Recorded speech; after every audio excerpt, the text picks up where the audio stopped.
Have you ever wondered why some people seem to effortlessly build wealth and achieve extraordinary success, while others, with seemingly equal talent, just can't seem to get off the starting line? What's that hidden blueprint? Well, today we're really digging into a classic that offers a profound answer. Napoleon Hill's Think and Grow Rich. But we're not just, summarizing it. Right. We're reframing this really influential text as your own practical prompt engineer's notebook, almost like a success playbook designed to program your mind and guide your emotional journey toward achievement. Okay, I like that framing. Let's quickly set the stage then. We're diving into Think and Grow Rich, written by Napoleon Hill, first published way back in 1937. Yeah, it's been around. Foundational stuff in personal development, wealth accumulation, success philosophy. Hill apparently wrote it for anyone searching for a definite goal, or, people wanting riches, or even just anyone looking to effectively market their personal services. And it's probably helpful to ground this in a little bit of history, too.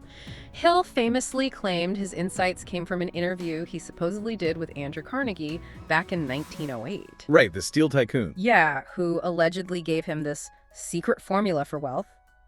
However, just as an impartial note, sources like Wikipedia and even Carnegie's biographer, David Nasaw, they found no actual record of this meeting. Oh, interesting. Yeah, or direct evidence to support Hill's account. But look, our focus here isn't really historical verification. It's about meticulously extracting the powerful ideas, the principles within the book itself. And how you can apply them. Exactly. How you can apply them kind of irrespective of their exact origin story. Got it. So our mission today is basically to distill the most impactful wisdom from this work. Think of it like we're giving you the core commands, maybe the emotional triggers, to prompt engineer your own mind for success. Turning desire into, tangible results. Yeah. That's the aim. Okay, let's start with the problem Hill saw. What was holding people back? Well, Hill's genius, I think, was identifying this really pervasive societal problem, these internal roadblocks. Things like fear, doubt, chronic failure, things that prevent so many people from ever truly realizing their potential. Yeah. He saw these as honestly more debilitating than almost any external circumstance. And he really nails the emotional toll, doesn't he? Hill observed that people's thought habits often become, and this is a quote, steeped in poverty, want, misery, failure, and defeat. Heavy stuff. Yeah, and he vividly noted that fear, this is powerful, fear paralyzes the faculty of reason, destroys the faculty of imagination. It's such a strong statement about our internal landscape, It really is. And what's fascinating is how Hill frames this not just as an observation, but as a call to action. He believed you have to actively transform yourself, move from that state of paralyzing fear to one of bold action and, crucially, unwavering belief. So it's not passive. Not at all. He gives this stark warning. Poverty consciousness will voluntarily seize the mind which is not occupied with the money consciousness. It really highlights the need for constant, deliberate mental focus. And you see this everywhere, right? In that nagging procrastination, that feeling of being stuck or just searching for purpose. Hill even listed those 57 famous alibis by Old Man IF. Oh yeah, those are classic. Things like, if I can meet the right people, or if I had the talent. They're not just excuses, are they? They're like emotional smoke screens. That's a great way to put it. Smoke screens for deeper root causes. Indecision, lack of self-belief, and especially that fear of criticism, fear of what other people think. Okay, so if that's the diagnosis, these inner roadblocks keeping us stuck, how do we actually re-engineer our thinking? That's where Hill's 13 principles come in, right? Like these precise, high-impact commands for our internal prompt engine. Exactly, your foundational toolkit. Each principle is designed to help you reprogram those thought patterns. So let's maybe look at the core insight of each, a challenge it solves, and like one quick action step you can take right away. Perfect, let's do it. Okay, first up, desire. The core insight here is pretty simple but profound.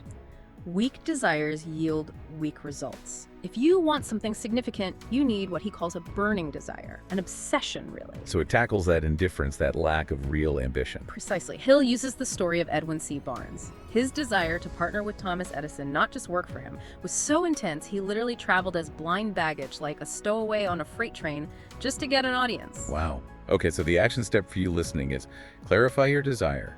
Don't just wish for more money. Fix in your mind the exact amount you want and be clear on what you intend to give in return. Make it concrete. Next up is faith.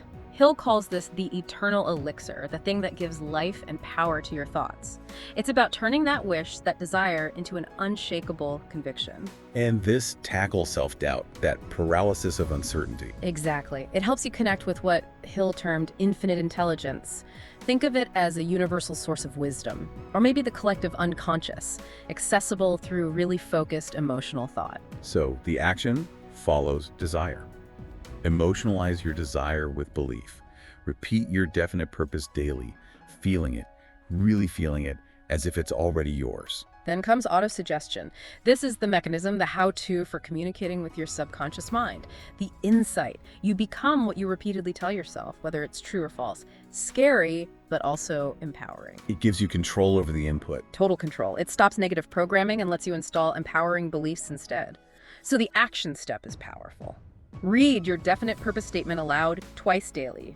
Morning and night are key times. And not just read it, right? No, you have to see, feel, and believe yourself already having achieved it. It's active visualization, not just reciting words. Okay, principle 4. Specialized knowledge. The key insight here isn't just piling up facts, it's about organizing and applying knowledge towards a definite end. This solves that missing link, often found in traditional education, knowing how to actually use what you learn. Like knowing isn't doing. Exactly. Hill points to Henry Ford. Ford didn't clutter his mind with tons of general knowledge, but he knew exactly where to find specialized expertise, often through his mastermind group. Right. So, for you listening, identify the specific specialized knowledge you need right now for your goal. Then pinpoint reliable sources could be mentors, books, courses, even an AI assistant these days to get it and, crucially, apply it. Fifth principle, imagination. Hill called this the workshop of the mind. He believed our only real limitation lies in how we develop and use our imagination. It's where your desire starts to take shape as actual plans. Bridging the gap from abstract wish to concrete reality. That's it. He tells that story of the enchanted kettle, where a simple idea, bought for $500, eventually yielded a fortune. Pure imagination turned into value. So the action is, actively use your imagination. Start building a plan for your desire. Don't just daydream, visualize the steps. Use both synthetic imagination, arranging old ideas in new ways, and creative imagination, where you tap into genuinely new insights. Next, organized planning. Core insight. Your achievement can be no greater than your plans are sound. Even a weak plan, he argues, is better than no plan at all. It gives you a roadmap, prevents setbacks from feeling like total failure. Right. It stops temporary defeat becoming permanent failure. So the action prompt is clear. Create a detailed, written plan for your definite purpose. Break it down. Daily, weekly, monthly steps. Get specific. Makes sense. What's next? Decision. Hill observed that successful people make decisions promptly and definitely. They know what they want and they generally get it. Indecision, on the other hand, he called the seedling of fear. So this fights procrastination, self-doubt. Absolutely. Think about the Declaration of Independence. That was born from definite decision in the minds of a relatively small group of people facing huge risks. Okay, so how do you practice this? Start small. Practice making prompt, definite decisions daily, even on minor things. What to eat, what task to do next. Just build that muscle of decisiveness. Got it. Number 8. Persistence. This one's huge. The insight. Without persistence, you are defeated, even before you start. With persistence, you will win. And crucially, every failure carries the seed of an equivalent advantage. So setbacks aren't the end. Not at all. They're learning opportunities, fuel for the next attempt. Remember R.U. Darby's 50-cent lesson from that persistent kid? Yeah. Or Fannie Hurst getting 36 rejection slips before her writing took off? Incredible stories. The action then. Develop the habit of continuous action. Execute your plan relentlessly and consciously, actively close your mind to negative influences, to doubts, to criticism. Keep going. Okay, next principle. The power of the mastermind. This is the coordination of knowledge and effort in a spirit of harmony between two or more people for the attainment of a definite purpose. The core insight. No single person has enough experience, education, or knowledge to build great wealth or success alone. You need help. You need a team, synergy. Exactly. It offers economic advantages, sure, but also psychic ones, encouragement, shared brainstorming. Henry Ford's success, again, was deeply tied to his alliances with people like Edison, Firestone, Burroughs. His mastermind. So the action for us is to actively identify people whose knowledge, experience, maybe just their imagination, can support your definite purpose. And then intentionally seek their cooperation. Build your own mastermind. Right. Number 10 is sex transmutation. Now, this is one of Hill's more, let's say, unique concepts and maybe sounds a bit dated. Yeah, the name itself. Right. But the underlying insight is actually quite powerful if we reframe it slightly. Hill believes sex desire is the most powerful human motivator. When that intense energy is harnessed and redirected, he claimed it fuels incredible creativity, courage, willpower, persistence. Okay, so how do we think about that today? Think about identifying your most powerful emotional drives. Maybe it's passion for your project, ambition, maybe even frustration or anger at your current situation, and consciously redirecting that intense energy towards achieving your definite purpose. Like emotional alchemy. That's a good way to put it. So the action is channel that powerful emotional fuel, whatever its source, into creative efforts directly related to your goal. Don't waste that energy, use it. Interesting. Okay, number 11. The subconscious mind. Hill saw this as this vast filing system, recording every thought, every sense impression, good or bad, the key insight.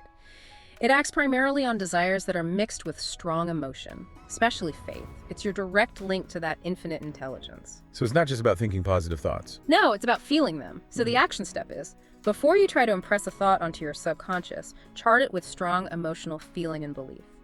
Use autosuggestion to give your desires a powerful emotional signature that the subconscious can really grab onto. Got it. 2 left. The brain, a broadcasting and receiving station. Hill had this idea, quite ahead of its time maybe, that the brain acts like a two-way radio for thought vibrations. The insight is that intensely emotionalized thought is actual energy, traveling at high frequencies, capable of being broadcast and received by other minds. Explaining intuition, maybe? Or how masterminds connect. Kind of, yeah. It's his explanation for how collective ideas form and why positive environments are so important. So the action is actively cultivate predominantly positive emotions. This literally steps up your mental vibrations, making you more receptive to good ideas and better able to project your own desired outcomes. Fascinating. And the final one. The sixth sense. The door to the temple of wisdom. This is the apex, the pinnacle of his philosophy. It's your creative imagination, that direct line to infinite intelligence, often showing up as hunches, inspirations, especially when you really need them. So this isn't something you just do. Not directly. The insight is that it's developed through the mastery of the other 12 principles. It emerges from consistent practice. Hill even talked about his invisible counselors, imaginary meetings with figures like Lincoln, Emerson, Edison, as a way to build character and tap into this sense. Wow. So the action is more long-term. Exactly. The action is master the preceding 12 principles. Then, through consistent practice, maybe meditation, definitely trusting your intuition more, you'll find this faculty starts to awaken and guide you. Okay, that's a lot to take in. 13 powerful principles. So what does this whole journey look like for someone listening right now? Many of us feel stuck in what Hill called the devil's workshop, right? Yeah. Haunted by those 6 basic fears: poverty, criticism, ill health, loss of love, old age, death, and making those 57 famous alibis. That's absolutely right, and Hill cuts right to the heart of it. Fear, procrastination, lack of purpose, indecision, and worry are self-imposed limitations. He uses that great analogy. The trouble is that the world sowed the wrong sort of seed. Any farmer knows he cannot sow the seed of thistles and reap a harvest of grain. Our internal thoughts are the seeds. Precisely. And the root causes for planting the wrong seeds. Often it's negative thought patterns we've picked up, or letting other people do our thinking for us, or just being constantly swayed by criticism and what society expects. We let external forces dictate our internal world. Instead of taking control. Right. But Hill's solution framework offers this clear, transformative path forward. It starts, as we said, with a burning desire, an all-consuming goal. Which needs unwavering faith. Exactly, translating desire into rock-solid belief. Then comes strategic action, implementing those organized plans. Sustained by relentless persistence. Refusing to quit, keep on keeping on, like R.U. Darby learned after his first mining failure. Then you amplify your efforts through the mastermind. Tapping into collective intelligence and harmony. And all of this, when practiced consistently, culminates in meaningful success. Not just money, but the financial, spiritual, mental, and material riches that constitute a well-rounded, successful life. You know, it really feels like less of a formula and more of an emotional transformation. It's about transmuting desire into gold, like that Darby story illustrates so well. His failure became this priceless lesson. Absolutely. You're building a fire under your desires, making them intense enough to fuel the entire journey. And the profound promise Hill makes is that through this internal shift, your financial status will begin to improve, and everything you touch will begin to transmute itself into an asset for your benefit. It's about fundamentally resculpting your personal reality from the inside out. #verdiADV. Practical guides for your success playbook. Okay, so let's get hyper practical now. Let's talk do now guides to really turn these concepts into daily habits. How do you integrate this stuff? Yeah, actionable steps. First, establish a daily success routine. This is non-negotiable. In the morning, right when you wake up, read your definite purpose statement aloud. And don't just read it, visualize yourself already having achieved it. Feel the emotions. Then, quickly review your plan for the day to keep that purpose front and center. And in the evening, Same process before bed. Read the statement aloud again. See and feel and believe yourself already in possession of the money, or whatever your goal is. Reflect briefly. What went well? What lessons did I learn today related to my purpose? This consistent practice is what really programs your subconscious mind. that makes sense. What about checking in on the principles themselves? Good point. Consider using a modified version of Hill's checklist for applying each principle. He actually had 28 questions for annual self-analysis. You could adapt some key ones for a more regular check-in, maybe weekly or monthly. Ask yourself things like, have I delivered service of the best possible quality this week? Have I delivered it in the greatest possible quantity? Was the spirit of my conduct harmonious and cooperative? Was I open-minded and tolerant? Am I truly in the right vocation? And if not, why not? And maybe most importantly, how would I rate myself right now on these fundamental principles of success? That forces some real self-assessment. Definitely. It keeps you honest and focused on growth and for some immediate do-now exercises. Write down your definite purpose statement with absolute clarity. If it involves money, specify the exact amount. Crucially, state explicitly what you intend to give in return. Make it a fair exchange. This anchors your desire. Okay, write it down, be specific, include the give. What's number 2? Identify your single biggest fear right now. Maybe it's fear of poverty, fear of criticism, fear of failure. Pick one from Hill's 6 basic fears if that helps. Then make a conscious, definite decision to stop worrying about it. Reframe it in your mind as just a temporary challenge. Remember Hill's idea. Every adversity brings with it the seed of an equivalent advantage. Find that seed. Taking back control of your thoughts. Powerful. Now here's where things get really interesting and super relevant for today. We've got tools Napoleon Hill couldn't have even dreamed of. Like AI. Exactly. Imagine having a mastermind partner, a success coach available 24/7. You can use large language models like ChatGPT or others to actively apply these principles. Think of it as using prompts to coach yourself. Okay, give us some examples. How would that work? All right, here are a few prompts designed to be emotionally engaging and directly translate Hill's wisdom into something you can use with an AI. Prompt 1. Act as if you were Napoleon Hill coaching me. Help me write my definite purpose statement. I need to be crystal clear, emotionally charged, and explicitly state what I will give in return for my desired outcome, which is briefly state your outcome. Help me ignite that burning desire. See how that taps into desire, auto-suggestion, and organized planning? Yeah, very specific. Okay, what's another one? Prompt 2. Turn Napoleon Hill's 13 principles into concise, powerful affirmations I can repeat when I feel discouraged, overwhelmed, or like giving up. Make them short, inspiring, and actionable for an immediate mindset shift when I'm facing doubt. This directly leverages faith, persistence, and programming the subconscious mind. That's useful. Daily affirmations tailored from the principles? Exactly. Prompt 3. Design a 30-day Think and Grow Rich action plan focused on my specific goal. Insert your goal here. Break it down into daily actionable steps. Make sure to incorporate principles like persistence, imagination, and identifying needed specialized knowledge. Suggest ways I can track both my actions and my emotional state throughout the 30 days. This focuses on organized planning, persistence, and acquiring specialized knowledge in a structured way. A practical roadmap generated for you. I like it. Prompt 4. Act as my challenging but supportive mastermind partner. Review my current plan for your goal.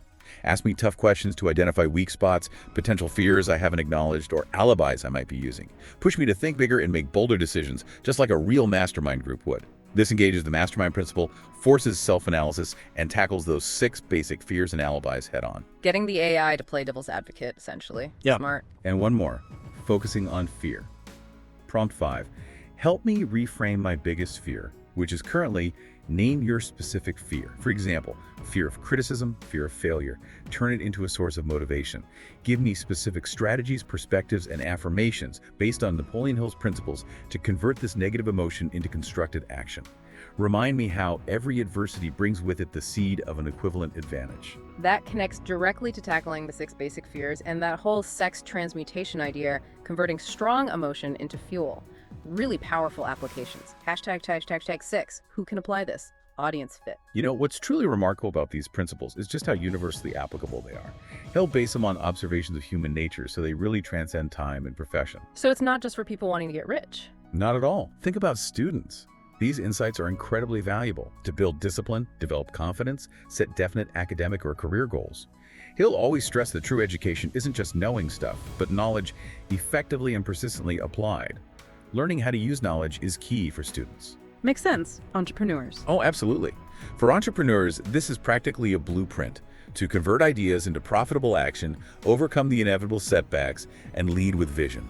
That story of U.S. Steel being born from Charles Schwab's single idea and his faith in it. That's pure Think and Grow Rich in action. Okay. What about professionals in established careers? For professionals, it's about sharpening decision-making, boosting leadership skills, maybe marketing their own services more effectively within a company or as consultants. Hill details those major attributes of leadership and his QQS formula: quality, quantity, and spirit of service, which are timeless principles for career success. Quality, quantity, spirit. Okay. Yeah. And the general public. And for the general public, it's fundamentally a pathway to overcome pervasive fears, cultivate a money consciousness versus a poverty consciousness, and create greater financial independence, which ultimately can make life better for everyone. Hill believed America provided the freedom and opportunity. The key was the individual mindset. So it really boils down to taking control of your thoughts. Ultimately, yes. Despite its age, Hill's philosophy offers this timeless framework for anyone ready to finally take, as he put it, absolute control over but one thing, and that is thought. That's the starting point and the end point. So, as we wrap up this deep dive, it's worth remembering that message Hill often conveyed, sometimes represented by that golden coin image. Vincit qui se vincit. He conquers who conquers himself. Your fortune, your success, your freedom, it really starts with one decision. So the question for you is, what will you choose today? Excuses or greatness? And maybe a final thought to ponder. Consider the profound implication that the very thoughts you entertain, especially the ones charged up with strong emotion, aren't just fleeting mental blips. He'll believe they are active, vibrational forces constantly shaping your reality. So what deliberate, conscious effort will you begin to make, starting right now, to filter, focus, and direct these powerful, intangible forces?